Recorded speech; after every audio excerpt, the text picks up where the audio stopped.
بندہ درود پڑھتا ہے تو درود جب ختم کرتا ہے تو وہ ایک نور کا سمندر ہے جو اتنا بڑا ہے کہ دنیا کے سارے سمندر قطرہ احسانات کا تصور کر کے درود کی ایک تسبیح پڑھیں، اس کی طاقت اور ہے۔ انسان نا اگر اپنے دل کو روشن کرنا چاہتا ہے، دل کو زندہ کرنا چاہتا ہے، دل کی دنیا آباد کرنا چاہتا ہے، یا دل کو دنیا شاد کرنا چاہتا ہے، صبح شام ایک تسبیح وقت نکال لے درود پاک کے لیے۔ درود ابراہیمی کے اندر نور ہے، سرور ہے، سکون ہے، راحت ہے، روحانیت ہے، نورانیت ہے، عطا ہے، شفقت ہے، مہربانی ہے، القاء ہے، کیف ہے، کیفیات ہے، قبر کا نور ہے، حشر کا نور ہے۔ عجیب بات بتا، ہمیں قبر میں جب بندہ جائے گا تو سارے چھوڑ جائیں گے، بھائی نہ تو کام آئے گا، نہ کوئی فرزند، عرصہ نہیں کھل جائے گا جب آنکھ ہوئی بند، وہ کام کرو جس سے خدا ہوئے رضامند، ہوشیار کے ہونا ہے تمہیں خاک کا پیوند۔ اللہ یوم یفر المرء من اخی و امہ و ابی و صاحبتہ و بنی، کوئی کام نہیں آئے گا۔ قبر میں رکھ کے اس کو سارے چھوڑ کے چلے جائیں گے، ایک حسین جوان اس کے سرہانے آ کے بیٹھے گا، اور نکیرین کے سوال و جواب، اور ہر لمحے میں اس کا ساتھ، اندھیروں میں روشنی، بھوک میں کھانے، قبر کے بچھونے، سب کا انتظام۔ کہ تو کون ہے؟ سارے مجھے چھوڑ گئے۔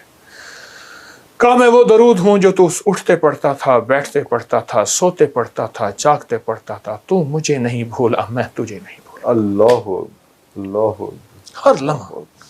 اجازت ہو ایک اور چیز بتاؤ؟ جی جی جی۔ علامہ جلال الدین سیوطی رحمۃ اللہ علیہ نے ایک بات لکھی ہے، فرمایا کہ ایک فرشتہ ہے، اس کے اتنے پر ہیں جتنی ساری مخلوق، آسمانوں کی، زمینوں کی، زمین کے نیچے، آسمان کے اوپر، آسمان کے نیچے، سمندر کے نیچے، اربوں خربوں خربوں خربوں مخلوق ہے، اس کے اتنے پر ہیں۔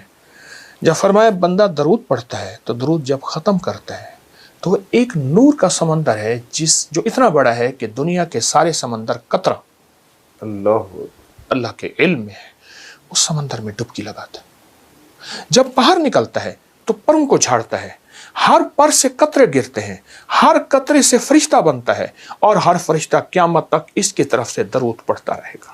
اللہ اکبر، اللہ اکبر، اس ایک درود کے صدقے۔ یہ میرے کملی والے کے احسانات ہیں۔ اس لیے میرے شیخ فرماتے تھے درود پاک پڑھتے ہوئے میرے آقا کے احسانات کا استحضار ہو کے خیال، اماں کا احسان، باپ کا، معاشرے کا، محسن کا، لیکن جو کملی والے کا احسان ہے وہ کسی کا نہیں ہے۔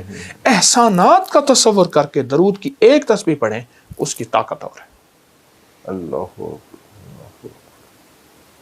تو اور کیا کیا اس کی برکات ہیں؟ تو درود شریف سے تو آپ نے اتنا ایسا سما باندھ دیا کہ میں چاہ نہیں رہا کہ آپ اس پہ ابھی یہاں پہ رکیں۔ یہ تو اور کیا کیا اس کے کرامات ہیں درود شریف؟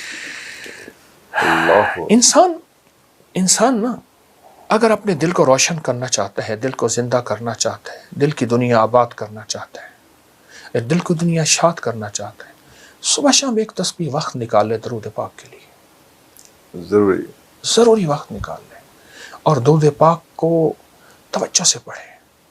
مختصر درود پڑھ لے۔ چلو سب سے مختصر درود ہے صلی اللہ علیہ وسلم، سب سے مختصر درود ہے صلی علی محمد، صلی اللہ محمد۔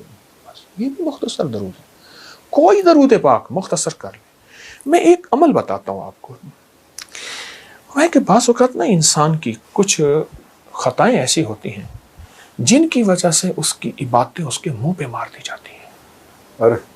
ایک درویش تھے، وہ اپنی ہر نماز کے بعد، اپنی ہر عبادت کے بعد منہ پہ ہاتھ رکھ لیتے تھے۔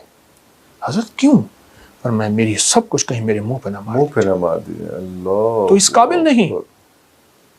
لیکن عجیب بات بتاؤں، درود پاک کوئی بندہ دکھاوے، ریاکاری، بناوٹ، سجاوٹ، دھوکے کے لیے پڑھے، اللہ کہتا ہے میں پھر بھی قبول کروں۔ ہر عبادت کے لیے اخلاص ضروری ہے، اخلاص ضروری، مخلص ہونا۔ درود واحد ہے، اگر کوئی دکھاوے کے لیے پڑھے، جبکہ مومن دکھاوے کے لیے پڑھ ہی نہیں سکتا، مومن تو اللہ کی رضا کے لیے پڑھتا ہے، اور میں درود پھر بھی قبول ہے۔ اللہ۔ اور یہ جو نماز کی اتحیات میں نا، عرفان صاحب، نماز کی اتحیات میں یہ جو اللہ نے درود رکھا ہے نا، ساری عبادات کے بعد اتحیات ہے بالکل اتحیات ہے۔ لیکن التحیات سے پہلے آپ یہ دیکھیں، آپ ذرا غور کیجئے گا، التحیات للہ والصلوات والطیبات، بس یہاں تک رک جائیں۔ جب میرے آقا معراج پہ تشریف لے گئے تو اللہ پاک نے فرمایا میرے حبیب کیا لائے؟ تو حضور نے فرمایا میں آپ کے لیے اللہ التحیات للہ والصلوات والطیبات، تو اللہ پاک نے اس کا جواب دیا السلام علیکم ایھا النبی ورحمۃ اللہ وبرکاتہ۔ اگلا بھی عجیب سوال جواب دیا، اللہ پاک نے عجیب عطا فرمائی، کیا؟ قیامت تک کے لیے آپ جیسے مجھ جیسے ضعیفوں اور کمزوروں کے لیے بھی اللہ نے ایک عطا کر دی، السلام علینا وعلی عباد اللہ الصالحین۔ اے میرے حبیب آپ جب جائیں گے نا، آپ کی غلامی کرنے والوں کے لیے بھی میرے سلام ہے۔ سلام، اللہ اکبر۔ آپ غور کریں۔ اچھا اب اس کے بعد اگلی کہانی اور سچی کہانی، التحیات للہ والصلوات والطیبات والسلام علیک ایھا النبی ورحمۃ اللہ وبرکاتہ والسلام علینا وعلی عباد اللہ الصالحین۔ ٹھیک، اس کے بعد اشہد اللہ پڑھ کے سارا کچھ پڑھنے کے بعد پھر آپ درود پڑھتے ہیں، اور درود آخر میں پڑھتے ہیں۔ یہ اس بات کی بنیاد ہے کہ ساری عبادتوں پہ قبولیت کی مہر لگتی ہے، اللہ، اور وہ میرے آقا کملی والی کی نسبت کے بغیر نہیں لگ سکتی، نسبت مصطفیٰ، چوکٹ مصطفیٰ کے بغیر نہیں لگ سکتی۔ اللہ اللہ۔ اچھا حضرت جی، کچھ ایسے بھی جب لاسٹ ٹائم ہم نے پروگرام کیا تھا تو اس میں کچھ لوگوں کا کہا تھا کہ بات کریں، تاکہ بہت لوگ چاہتے ہیں کہ آپ سے بات کرنا چاہیں، تو ہم نے ایک ویب سائٹ بنائی تھی، ایک ساتھ ایک میسیجز کا ایک سسٹم شروع کیا تھا، اس میں بہت سارے لوگوں نے